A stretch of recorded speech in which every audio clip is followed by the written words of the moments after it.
Regresamos con Conciencia Pública por ELU 14 Radio Provincia de Santa Cruz, y como te habíamos prometido en el bloque anterior, donde vamos a intentar hablar por varios minutos con el diputado nacional Pablo González sobre el impuesto a las grandes fortunas, sobre la reforma judicial y obviamente del decreto del presidente de la Nación que nombra servicio esencial a las telecomunicaciones. Así que lo presentamos. ¿Cómo le va, diputado nacional Pablo González? Está en Conciencia Pública. Los saluda Alejandro Garzón y Pedro Silva. Hola, Alejandro, Pedro. ¿Cómo les va? Buenas tardes. ¿Cómo está pasando la pandemia? Y muy preocupado, muy preocupado. Obviamente acá en Gallegos, desde marzo que volví y ya no volví más a Buenos Aires, pero muy preocupado. Me parece que la situación está muy difícil. Bueno, lo que todo el mundo ve, preocupado por el sistema de salud. Preocupado, ¿no? Me parece que son momentos muy difíciles y la verdad que yo le decía a la gobernadora el otro día, a propósito de un funcionario de salud que suele hacer declaraciones públicas, ciudadamente, yo le decía que lo que hay que hacer es hablar poco y trabajar y digamos, y tener en cuenta que cualquier cosa que se diga, aunque esté bien, a veces está bien, también toca sensibilidades, ¿no es cierto? Uno lo vivió en el 2007, o las recurrentes crisis que hemos tenido, siempre, nosotros tratábamos, en mi caso particular, trataba siempre de hacer declaraciones pensando, no hacia los propios, sino hacia el resto, hacia todos los demás, ¿no? Todos los que interactúan. Y en este marco, diputado, usted fue parte importante. ¿Qué nos puede contar sobre al pueblo de Santa Cruz sobre el decreto 690 que declara servicio esencial la telefonía celular, fija, internet? ¿Qué nos puede contar de eso? Claro, bueno, sí, a mí me tocó ser, eso se trató en la bicameral de DNU, a mí me tocó ser miembro informante del bloque nuestro. Concretamente, para que la gente lo entienda, había una ley que era la 27078, que era una ley que creaba lo que se llamaba Argentina Digital. ¿Qué venía a hacer esta ley? Venía a parar la pelota en materia de servicio de internet, de telefonía móvil, de televisión por cable, de contenidos, buscando el acceso de todos de manera equitativa a la información. Ejemplo, nosotros pensábamos, yo en ese momento era senador, año 2014 de esta ley, nosotros pensamos que tenía que tener el mismo servicio de calidad de internet aquel habitante gobernador Gregores que el que vive en la capital federal, qué sé yo. Ustedes que han recorrido la provincia, los dos, que son conocedores de la provincia, saben lo difícil que es conectarse en los antiguos, por ejemplo, en Perito Moreno, por ejemplo, los lugares donde las empresas de telefonía móvil e internet no van a llegar nunca, no van a ir nunca, porque hay pocos habitantes y no quieren invertir. Esa ley pensaba eso. Pensaba eso esa ley. Tenía esa apetencia casi ingenua de pensar que nosotros podíamos lograr un servicio de calidad equitativo en todo el país. ¿Por qué? Porque los chicos, y lo estamos viendo hoy con la pandemia, los chicos acceden a las clases virtuales a través de los teléfonos de las mamás. Es decir, y hay mamás de 6, 7 chicos, como lo podemos tener en San Benito, en el barrio 22 de septiembre, o en Los Lolos, digamos que no puede pagar el servicio de telefonía. Ergo, tenemos chicos con educación de primera y de segunda en Argentina. Entonces, verso, que hoy nosotros podemos garantizar una educación a pesar de la pandemia. ¿Me explico? Sí. Bueno, ¿qué pasó con esa ley? Macri obviamente la derogó por un DNU. Y a partir de ahí empezó la autorregulación de los servicios, autorregulación del servicio de internet y de televisión por cable fundamentalmente. Y esa autorregulación llevó a que los grandes formadores de precios, que son los dueños de Fibertel, los dueños de Telecom, es decir, Clarín, en definitiva, entre otros medios, lleven a fijar los precios.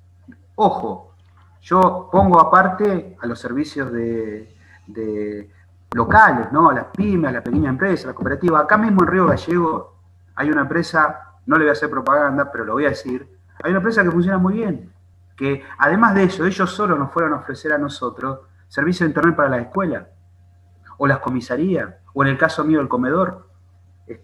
Y yo les puedo asegurar a ustedes, yo no conozco a los dueños, no los conozco. Sí, sé quiénes son, digo, pues somos gallegos, qué sé yo, pero no los conozco. Entonces, estamos terminando con una inequidad. Es decir, ahora el Estado tiene que intervenir, porque el acceso a Internet es un servicio público esencial. No lo podemos dejar librado a la autorregulación del mercado. Eso es mentira. Claro.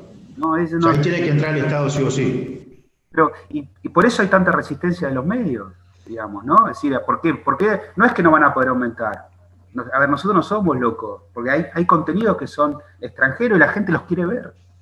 Digamos, ¿no? Sí, además no estamos hablando de una locura, ni estamos hablando de un intervencionismo extremo sobre las empresas, como también intentan hacerlo vender. Es una regulación normal que hay en cualquier país del mundo, en donde las tarifas son reguladas por el Estado, ¿no? Digo, hay ejemplos vastos de esto. No. Las tarifas y la calidad. O sea, vos venís con un plan de trabajo o venís a pedirme una licencia, bueno, invertí también en lugares donde no son rentables y con calidad. Si no, digamos, vamos a seguir con los pueblos. Esto es como el gas. Camusi Gas del Sur y no amplía redes. ¿Quién tiene que ir? El Estado a través de Distrigas.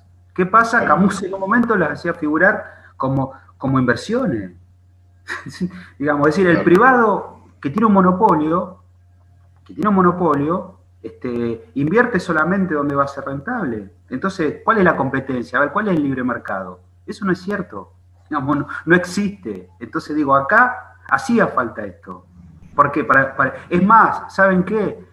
Lo hablamos el otro día en el bloque. Tiene que haber una tarifa especial para los beneficiarios de la UH, por ejemplo, ¿no? Claro.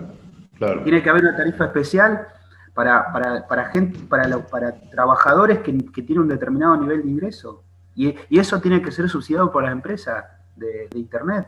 Por eso sí ganan mucha plata, ¿no? Y encima no quieren que nadie los controle.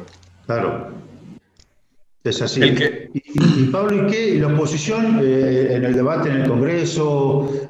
¿Cuál es qué opina la oposición? Que más allá que sabemos que se opone a todo, pero por lo menos para que el pueblo a través de los 14 se entere. La oposición, ¿qué opina de todo esto? Opina a través de los diarios porque a la bicameral no fueron.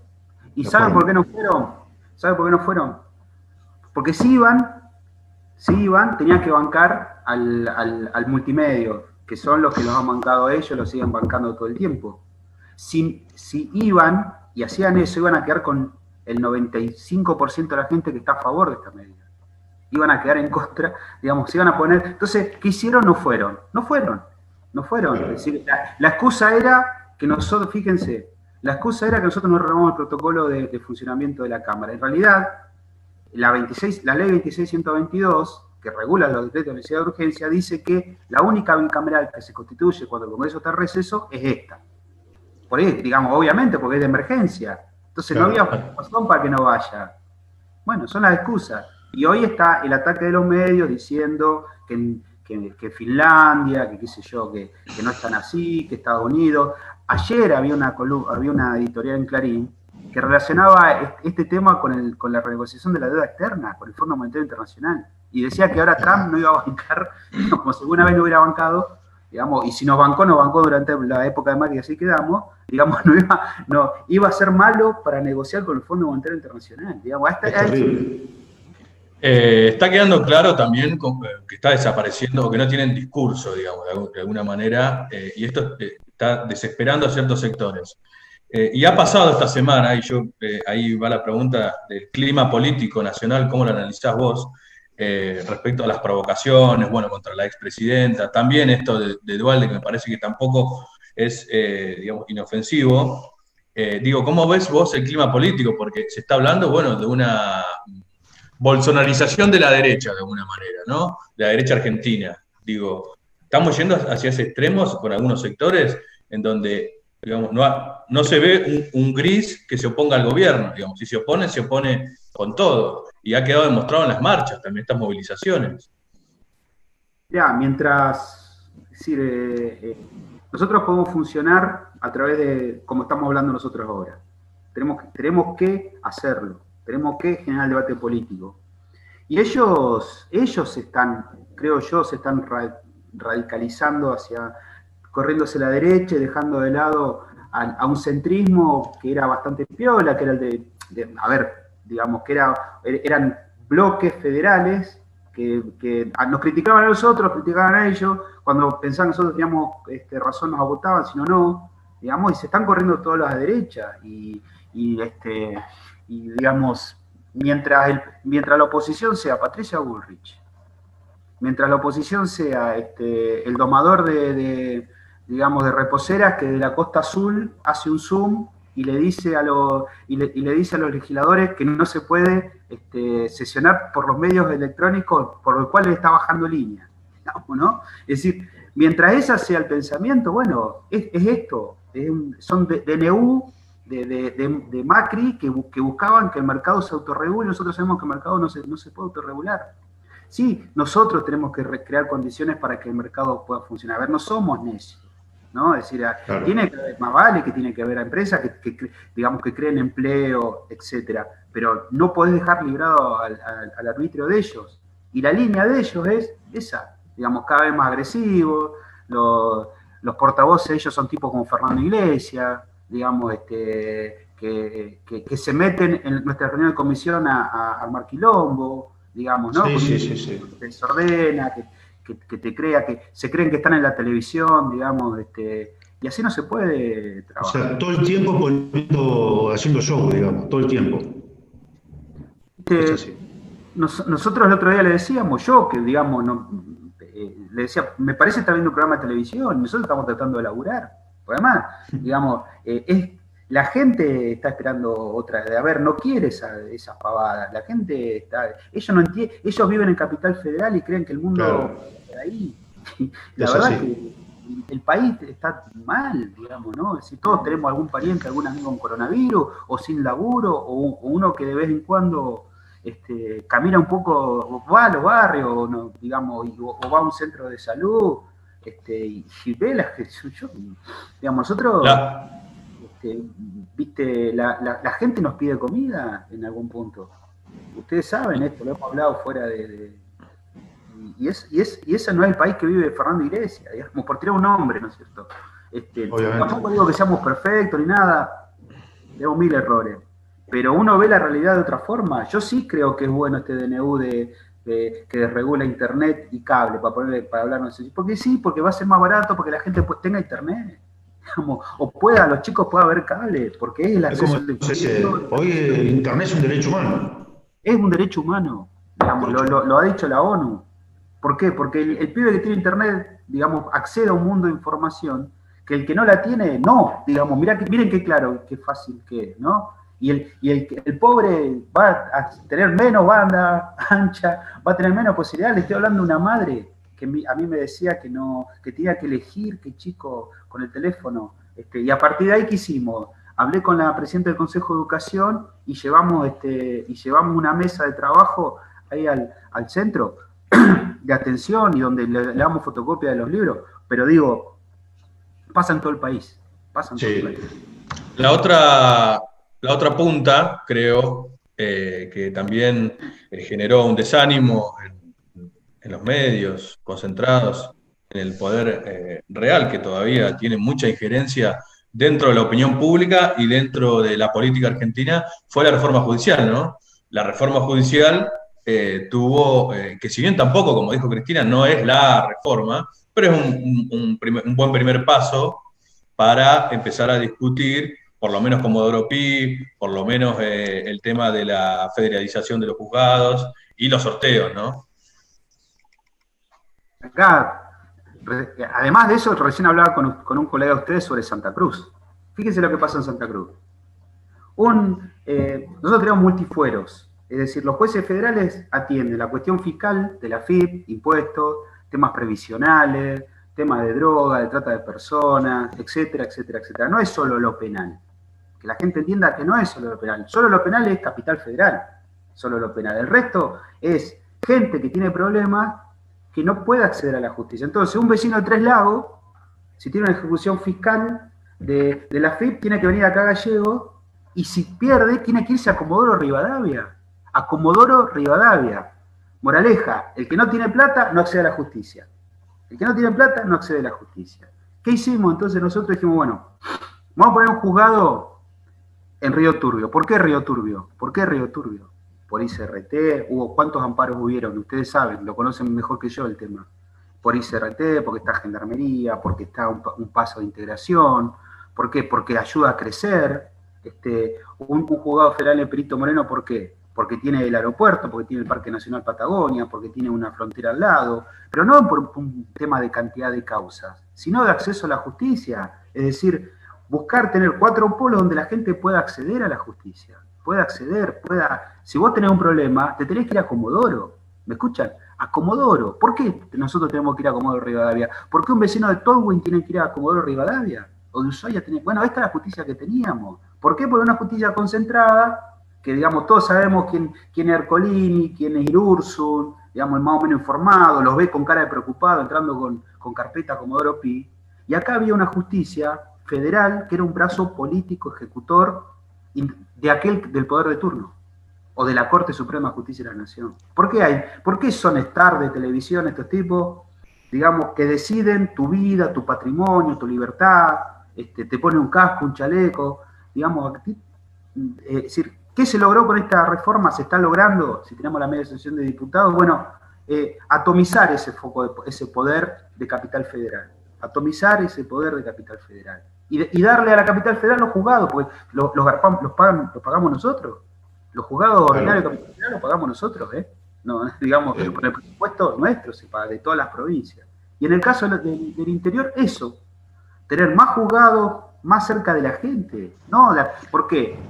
Ayer recibí una nota del Colegio de Abogados, de abogados de acá de Río Gallegos, que me decían que argumentos muy parecidos a lo de Capital Federal. Fíjense, ¿por qué en lugares tan chicos estamos haciendo juegos federales? Porque ahí vive gente, seres humanos, digamos, y aparte tienen la visión muy centralista, tanto lo de Capital como lo de Río Gallegos, digamos, ¿no? Es así también. Y me dicen, bueno, pero ¿por qué la Cámara Federal Piedrabuena? Porque está en el medio. Porque yo quiero que crezca Piedrabuena, que vaya a vivir más gente a Piedrabuena, porque está la represa, porque está el puerto de Punta Quilla, digamos. Es decir, ¿por qué? Porque queremos que crezca, si no, digamos, además queda en el medio, le queda más cerca a todo el mundo. Bueno, pero diputados, nosotros tenemos esto que conocemos la provincia, pensamos provincialmente, tenemos otra visión de las cosas, o sea, pensamos en la gente. O sea, después hay que discutir no solamente una ley, hay que discutir la justicia o democratizar, digamos, ¿no? Que es otro debate.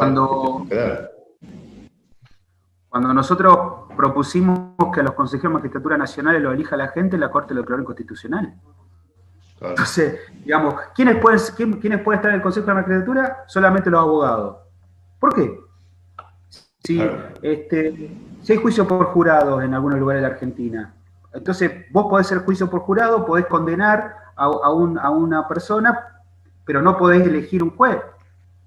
No, digamos una locura. Digamos, hay un poder corporativo concentrado que está fundamentalmente Capital Federal, donde entra el primo, el hermano, el vecino, hacen entre ellos, digamos, focus group, digamos, donde manejan poder y no los mueve nadie. Yo les puedo asegurar, no los mueve nadie. Yo estuve en el Consejo de la Magistratura de la Nación. Necesitamos 2/3 de 13 consejeros para sacar un juez. Imposible. Claro. Es imposible, porque la corporación se defiende. Entonces, nadie los toca nunca. Porque les guste o no les guste, a los que nos escuchan, vos que sos secretario, toda tu vida fuiste secretario general, ibas a elecciones cada cuánto, cada 4 años. Cada 4 años. Bueno, yo estuve en la elección 2007, 2011, 2015, 2019. Es decir, si la gente no nos quiere a nosotros, bueno, no nos vota. Nosotros rendimos cuentas, malos, buenos, gustaremos más, gustaremos menos, sí. Vamos. Ellos nunca le rinden cuenta a nadie. A nadie. Y tampoco pagan impuesto a la ganancia. Ni pagan ni siquiera impuesto a la ganancia por un acuerdo de la Corte. Entonces, llegó el momento de discutir estos temas. Bienvenido sea. Es casi dinástico lo de los jueces. Es así. Es la corporación más cerrada, digamos, ¿no? Es muy difícil. Yo lo conocí cuando estuve en el Consejo de la Magistratura de la Nación. Es un mundo que nosotros acá ni lo imaginamos, ¿no? Así es. La verdad, llegó el momento de esto, de discutirlo.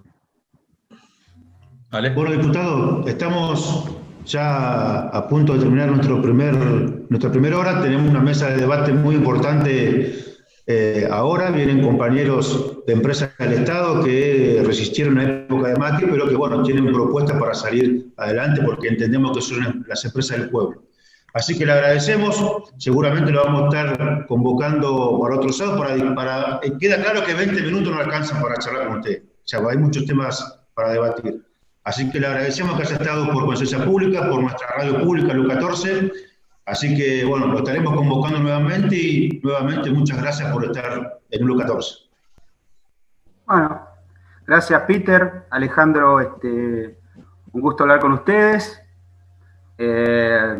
Con vos, Alejandro, sí, tenemos una historia que la gente, digamos, la sabe, ¿no? De mucha diferencia en cosas que han pasado y la gente también tiene que saber que los dos hemos reconocido errores a vos, que te tocó ser secretario general de una de las organizaciones más importantes de la provincia, a mí que me tocó ser ministro de gobierno en momentos muy, muy difíciles. Así que te agradezco a vos la posibilidad de expresarme, bueno, a vos, Peter, obviamente, el U14, de llegar a la gente, así que bueno, es una etapa donde si queremos reconstruir la Argentina, tenemos que pensar más en las cosas que nos unen que nos separan. Y me parece que nosotros eso lo hemos entendido. Así que dejamos de lado una etapa donde, yo me acuerdo, y lo voy a decir, pues nosotros, entre nosotros teníamos un chiste, cuando éramos funcionarios en momentos difíciles, que hacíamos un asado entre funcionarios de la provincia, que yo decíamos, che, llamémoslo a Garzón para que haga el fuego. Bueno, y ahora entendimos que es con todos, es así. Así que ahora entendimos que con todos, bueno, un cariño grande a ustedes. Así, un fuerte abrazo, diputado. Gracias. Vamos a una pausa y ya regresamos con más Conciencia Pública.